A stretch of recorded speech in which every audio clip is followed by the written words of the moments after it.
Man, I have been racking my brain trying to figure out exactly what the hell is going on with this Las Vegas Raiders team. I told y'all on Sunday night that this team was not going to make any big splashes or do anything before the trade deadline, and we did not. And I told you guys that the coaching staff and the ownership of this team are not going to change moving forward into next season. His ass is going to get his time just like Gruden had his time to revamp this team. Which is complete bullshit in itself when you were handed a fucking playoff team and then completely destroyed it. And there is only one reason why you would do that, and I think I have figured that shit out. So I wanted to put it out there and get your guys' opinions on it. Be sure to hit me up and let me know what you think, because I have looked at this from the football side and the business side, trying to figure out exactly what the hell is happening, and there's only one thing that actually makes any sense. So just hear me out for a second and let me know if I'm completely wrong about this. You go out there and you sign Adams, arguably one of the best wide receivers in football today. You extend Waller to make sure that he's on this team for the next 2 or 3 seasons. And granted, he really hasn't done shit this season, but that dude is still one of the top 10 tight ends in football. And there's a reason why he pretty much sucks this year, but we're going to get to that in just a second. And then you lock Renfrow down for the next few seasons. So pretty much you have your number 1 receiver, you have your tight end,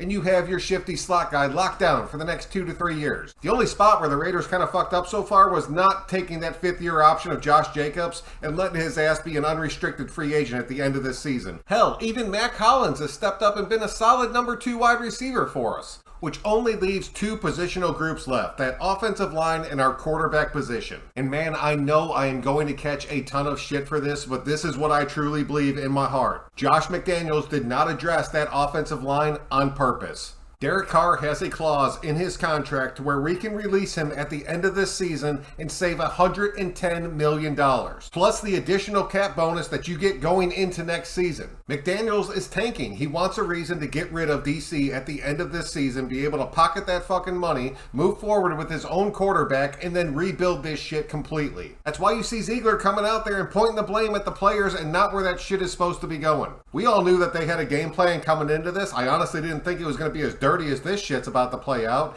DC's about to be completely fucked over by this organization, and whether you love him or hate him, I really don't care. He does not deserve to be fucked over like he is going to be at the end of this season. But do I agree or disagree with the moves that I think are going to happen at the end of this season? From the football aspect, yes I do. I am sorry to say it, but I do think it's time to move on from Derek Carr. I really think that the NFL has progressed to a level offensively to where you have to have a quarterback that can improvise and make plays on the fly, and DC is just not that guy. He is going to do it by the book, exactly how his coaches says, on a play-to-play basis, regardless of what is actually happening throughout that game. That, combined with the fact that his ass gets complete tunnel vision throughout games and will only key in on certain players, makes this offense highly predictable. Plus, with the size and speed of the edge rushers coming into the NFL on a year-to-year basis coming out of college, you have to have a quarterback that can move in that pocket and scramble for those big plays and get those chunk yards in situations where you truly have to have them. So what do if you're Ziegler and McDaniels? You exploit his weakness, you take away the offensive line, win 5 or 6 games, and then at the end of the year say that DC is just not the right fit for this offense. And we're going to look at other options moving forward. And whether they go rookie or free agent at that point, it really doesn't matter. Because you already have the number 1 receiver in football, a top tight end, and one of the best slot receivers. And you're sitting on $110 million to completely redo this offensive line and seal up your defensive front. I knew these guys had a plan coming in. I just didn't think it was going to play out as shady as this shit is going to. But I guess that's the Patriots way, and that's the shit that we're slowly becoming. Please let me know if you think I am completely wrong, because this is just my opinion, and I really want to see what y'all think. I appreciate y'all checking out another one. I'll hit you up after the game.